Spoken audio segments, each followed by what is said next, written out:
A ver la barbita. La barbita. Un cariño en la barba. Un cariño en la barba. Buenas madrugadas, Universo Universal. Soy José Manuel y como todos los jueves vamos a hablar de ansiedad. En esta ocasión vamos a hablar específicamente de depresión y ansiedad, así es que vamos a darle. Resulta ser que tanto la ansiedad como la depresión están relacionadas muy íntimamente. De hecho, podríamos considerarlas como que son hermanitas.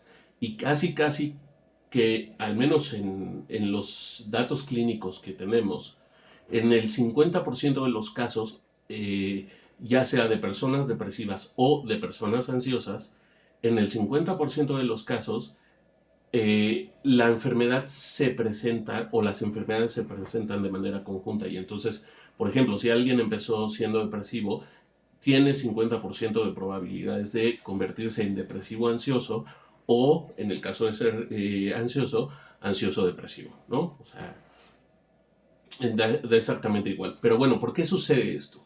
Resulta que todos los organismos vivos, tanto animales como vegetales, tenemos una respuesta automática codificada dentro de nuestro código genético, que se denomina la respuesta de defensa-huida. Y es una respuesta, de nuevo, automática, que está diseñada para asegurar la supervivencia del organismo cuando se enfrenta a situaciones potencialmente peligrosas. Sin embargo, esta respuesta de defensa-huida también a su vez dispara la respuesta del estrés. Es decir, al momento de sentirnos en peligro, automáticamente disparamos la respuesta del estrés. Ahora, entonces, ¿qué tiene que ver esto del estrés y de la defensa huida con la ansiedad y la depresión? Bueno, en el caso de la ansiedad específicamente, eh, el estrés lo que provoca es que haya un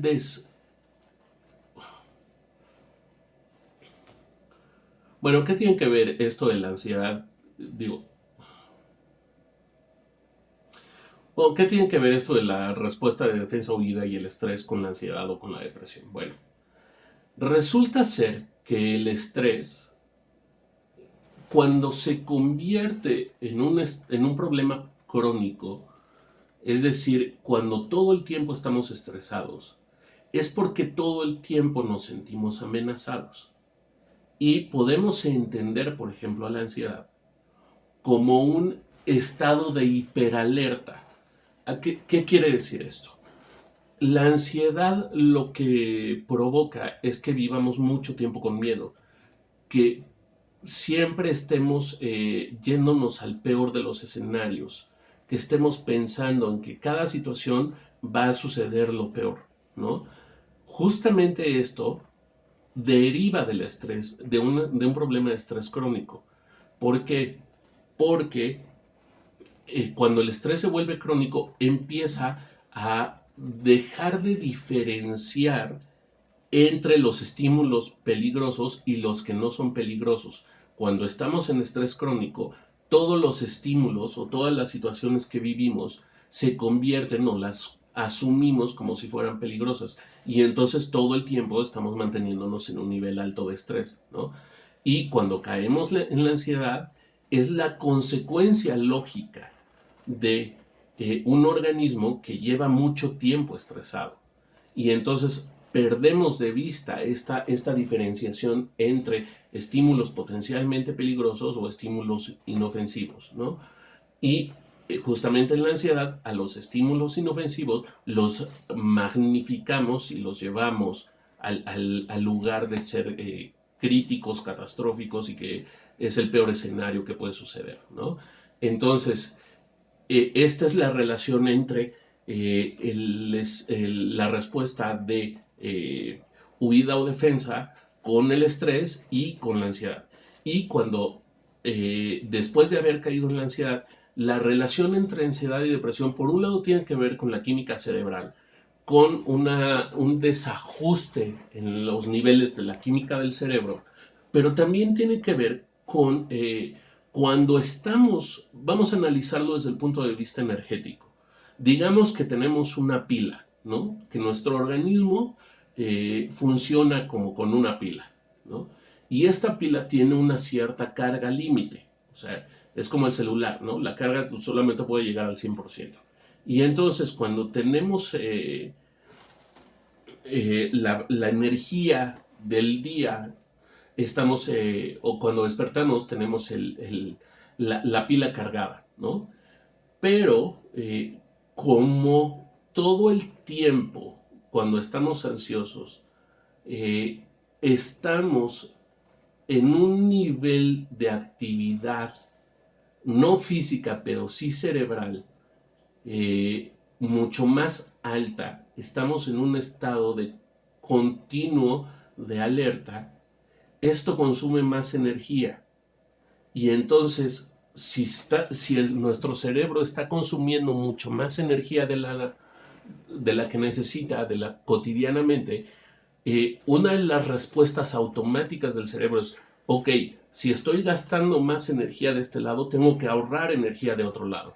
Y entonces eso es lo que provoca que caigamos en la depresión, que el cerebro empieza a ahorrar energía de otro lado y entonces reduce nuestra actividad física, y al momento de reducir nuestra actividad física, también empezamos a apagar ciertos centros de trabajo, de procesamiento de información cerebral. Bueno, no apagarlos, pero, o sea, es el ejemplo que les pongo para que nos entendamos como mucho más fácilmente. Y entonces, en este modo de ahorro de energía, es obvio que nuestra actividad se va a reducir y que vamos a caer en la depresión. Obviamente la depresión tiene ciertas características psicológicas que están asociadas con esta reducción de consumo de energía y que tienen que ver también como les decía, con una falla en la química del cerebro, con una falta de producción en la química del cerebro. Ahora bien, ¿cómo podemos remediar esto? Bueno, durante esta semana, no sé si ya vieron, en los videos pasados estuve hablando un poco del ego. La manera de atacar directamente la respuesta de defensa-huida y de reducir los niveles de estrés en el organismo es confiando mucho más en nuestra capacidad para resolver las situaciones. Sin embargo, no podemos confiar en algo que desconocemos. Por lo tanto, tenemos que empezar por analizar cuáles son nuestras capacidades, nuestras habilidades para resolver diferentes situaciones. Y una vez que somos conscientes de estas capacidades, es mucho más fácil que confiemos en ellas, y al momento de confiar en ellas, si digo, por ejemplo, puedo tener un choque en la calle, eso es algo que nos puede pasar a cualquier persona en el mundo, ¿no? Entonces, ¿voy a estar toda la vida preocupada porque puedo chocar? No, o sea, si choco, puedo hablar al seguro, puedo hablar a una ambulancia, puedo, no sé, tengo habilidades que me permiten manejar la situación de tal manera que no necesito pasarla mal, puedo resolverlo sin el mayor problema, ¿no? Esta actitud frente a la vida, este conocimiento de nuestras habilidades, de nuestras capacidades y también de nuestras debilidades, porque hay momentos en las que nuestras debilidades eh, pueden provocar que la respuesta del estrés se vuelva desmedida, ¿no? Entonces, por ejemplo, yo soy muy malo para hacer ecuaciones, ¿no? Esa es una realidad. Yo lo sé, es una de mis debilidades, ¿no?